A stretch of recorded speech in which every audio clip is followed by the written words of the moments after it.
doing the best that I can.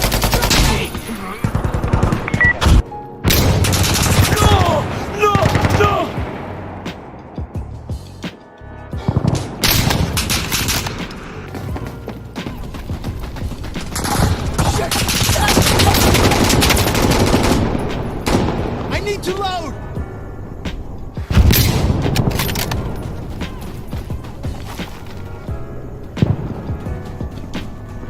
Okay, hold on, I need to load! Hey guys, what's going on? Now I know that I normally cover World War III content, and you know, I still plan on doing that. It's just at the moment the devs are working pretty hard on this recon mode, it looks like. So not a whole lot of updates for you as far as gameplay goes.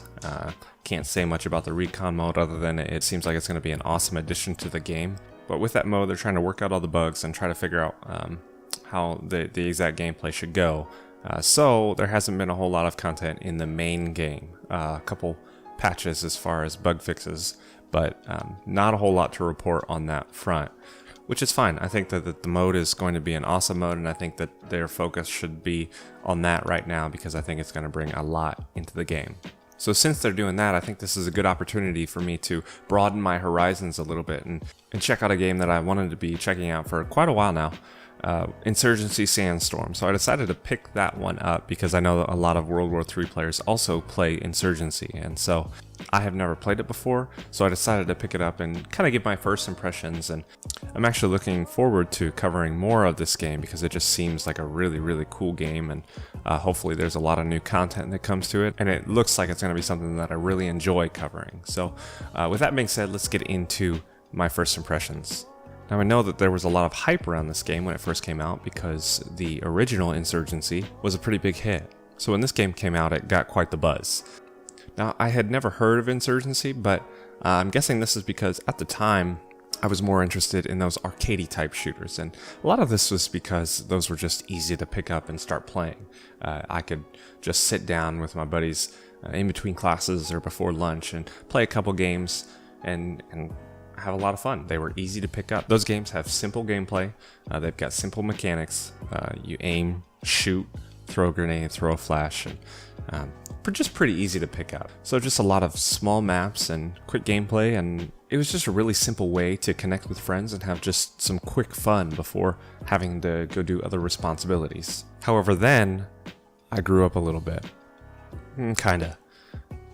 So then I moved to Arizona and I got a job, and my friends, they got jobs too, and with the time difference, I was in Arizona and they were back in Ohio. It wasn't exactly easy to connect. And being so far away, my friends and I kind of drifted apart, which is pretty normal because they're miles and miles away and I don't see them and I don't talk to them and I don't go get lunch with them every day like I used to. So I began to drift away a little bit from them and had to play a little bit more on my own. And as I was playing Call of Duty by myself, it just seemed pretty monotonous. The gameplay just repetitive over and over again, and kind of got boring, honestly. So I wanted to spice up my gameplay a little bit and add something new to it. I had heard a little bit about Battlefield 4, so when I saw Battlefield 4 on sale for like $20, I decided to buy that. And even though that game was supposed to be more of a squad style gameplay, and I was still playing by myself, it was still a lot of fun, and I think a lot of that had to do with the immersion in the game. I think a lot of it had to do with the guns I see in the game are guns that I can see in real life, so I think that was pretty cool.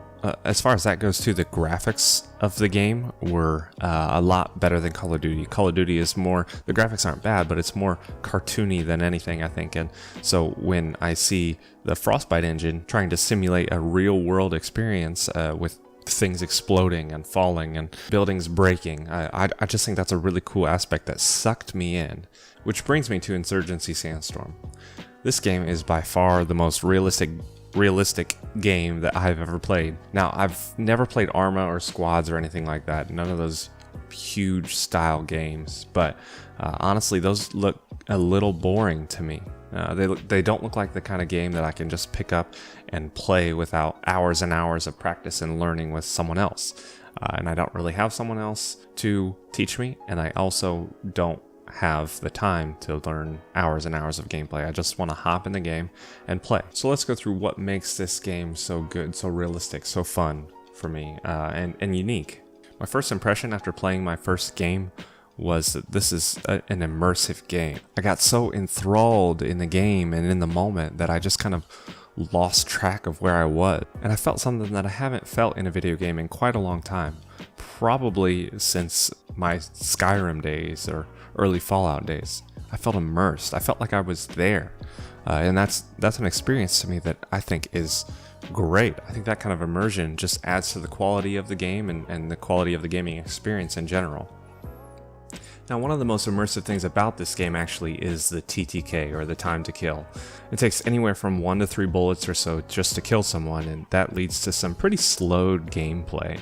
Not too slow though. Like I said before, I've looked into Arma and watched some of Operator Drewski's videos there, and that just seems a little bit too slow for me. Now, I could be wrong. I could just see the slower videos, but it just looks really boring if you're playing by myself. This one, however, I can play by myself and still have quite a bit of fun. Anyways, the TTK actually makes target acquisition very, very crucial in this game, and it takes a lot of skill to aim quickly and to find your targets.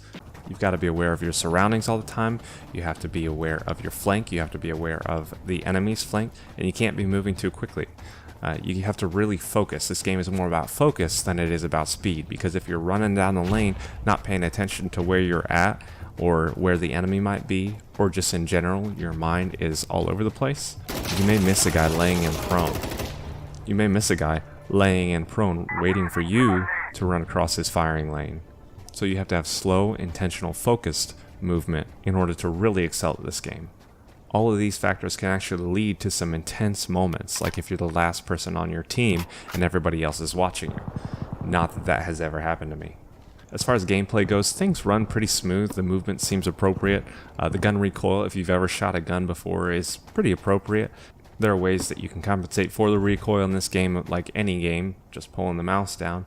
But you're not going to have a COD-like experience by squeezing the trigger with no recoil. Insurgency does have a few unique game modes that are a nice take on the shooter genre, I think. They're a nice balance between objective-based gameplay and deathmatch style. The push-style gameplay is a lot like the Rush in the Battlefield games. A couple other modes are a lot like a domination with weapons cache that you can destroy in enemy territory. To make the game a little bit slower paced in these modes, your respawns are not unlimited.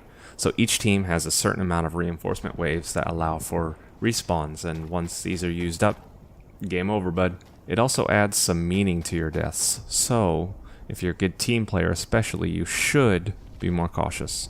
They also recently added a team deathmatch for more casual players, but it's a lot more fast-paced. Now, it is good, I think, for learning the game, for learning how to control your shots, for learning the movement, for learning the expectations of what happens when you kill someone, because there's actually in this game not a notification that tells you when you kill someone, so you just have to rely on your vision and the fact that they stop firing at you.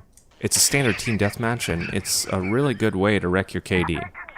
Another really good way to wreck your KD is try to finish a script in between rounds while attempting to still play. For a game of focus, I would say that that's not a great idea. Oh, and there's a competitive mode too, but I haven't tried that yet. I believe it has different loadout mechanics and I assume different waves, but I'll let you know. I'll capture my placement matches to see what it really takes to be a tactic gamer. Gun customization is meh.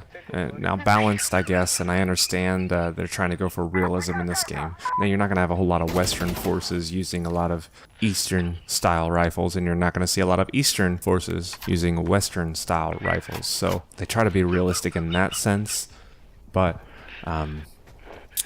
still meh. It's based on a point system, so you can add certain attachments to your weapon, or a vest to carry more ammo, or some grenades. It all depends on how you expect to play. I guess smoke is actually a big deal in this game. Most games just throw it to the side because it's fairly worthless, but it just all depends on how you expect to use all this equipment. There are just a couple of things that I think need added and changed to this game. As in all games nowadays, this game needs optimization.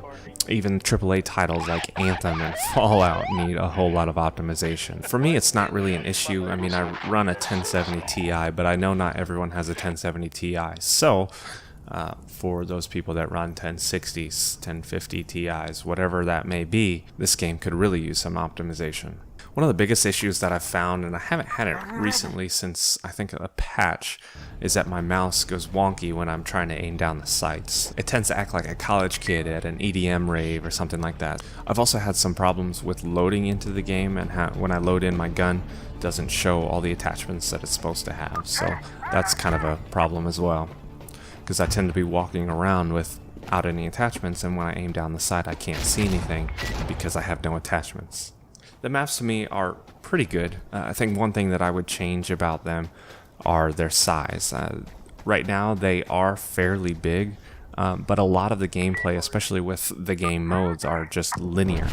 So you have a small lane that you have to run through just to get to the enemy base, which makes sense, but I'm a flanker. I like to flank. I like to have slowed sniping movements, so these make it difficult because I tend to try to head out real wide just to get to the enemy's flank, and a lot of the times I'll be greeted with a voice that says turn back around or get back to the field or something like that. So it really just gets my hopes up because there are no barriers. It's just a spot you're not allowed to go on the map. It gets my hopes up because I think that I'm really gonna surprise the enemy, and then nothing happens. I have to turn around and I look like a fool.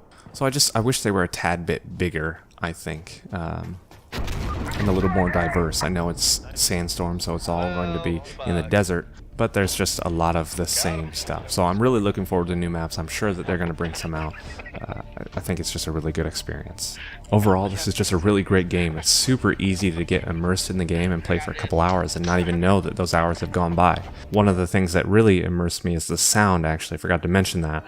There were a couple different times I had to turn around because I thought my dogs were barking behind me. So just was a really, really good experience for me. I would highly, highly recommend it if you're looking for something tactical and not as arcadey, and just something more realistic than something like Call of Duty.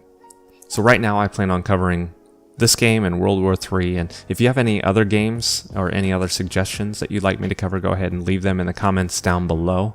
I look forward to covering those two games and look forward to expanding my horizons as well. So let me know what you think. What kind of game would you like to see? That pretty much wraps up this video, guys. Again, if you enjoyed the video, give me a thumbs up. If you're looking for updates from me with this game and with World War III and some tips and tricks, some creative content, feel free to subscribe there, and I'll keep you updated as best as I can and as my time allows.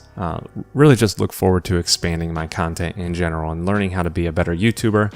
So also, if you have recommendations with that, feel free to put that down below. One of the first things that you'll probably say is my background sucks. I know this. We are renovating, and